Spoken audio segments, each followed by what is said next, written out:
So quick question. When was the last time you saw a country get hit by a major hurricane and have cruise ships docking, schools helping each other, and corporations mobilizing aid, all within 2 weeks? Yeah, that's what I thought. Jamaica just wrote the Disaster Recovery Playbook, and honestly, the rest of the Caribbean should be taking notes. Hell, the rest of the world should be taking notes. This is NuVision Daily Brief, where we show you the receipts, cite the sources, and give you the dates. Because anything less is just noise. Let's break down how Jamaica did it.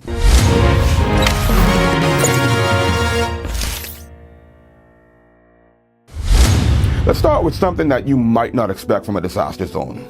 In a story from the Jamaica Gleaner on November 27th, Denby High School, which somehow avoided the worst of Hurricane Melissa, immediately turned around and started delivering aid to Western schools that got hammered. Not after government coordination, not after NGOs showed up with clipboards, immediately. Because when Jamaican institutions survive a crisis, their first question isn't how lucky are we? It's who else needs help. And the mindset, that's not random. That's culture. And it shows up everywhere in this recovery story. Which brings us to Jamaica's private sector, which apparently got the memo. According to Jamaica Gleaner in their Corporate Hands series published this week, Jamalco delivered aid to hurricane victims. MPOWA partnered with the National Blood Bank to address disaster-related blood shortages. Digicel Foundation donated water infrastructure to Catherine Hall Primary School. GK's weather protection program supported young farmers who lost crops to the storm. And according to the Jamaica Gleaner, on November 27th, over $3 million was raised to support families with Down syndrome members affected by Melissa. Look, I'm not naive. Corporate disaster response can be performative, but when schools get water tanks, farmers get back on the field, blood banks stay stocked, and vulnerable families get millions in support within days, that's not a press release. That's a coordinated response. And finally, Jamaica Information Service reported on November 27th that the National Solid Waste Management Authority expanded garbage collection with private sector support. Because real recovery isn't just inspirational stories, it's actually making sure that the trash gets picked up and sewer system works. So here's how you know it worked.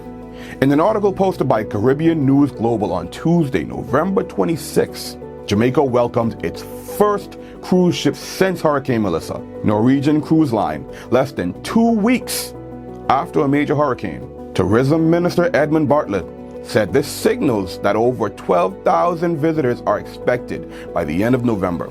And he quoted, "This will contribute to the economic recovery of our country and will also send a signal that tourism is well on its way back to normal." And that's not tourism propaganda, that's external validation. That's thousands of people on a multinational cruise line saying, yeah, Jamaica's got this. So that's the Jamaica's Disaster Recovery Playbook.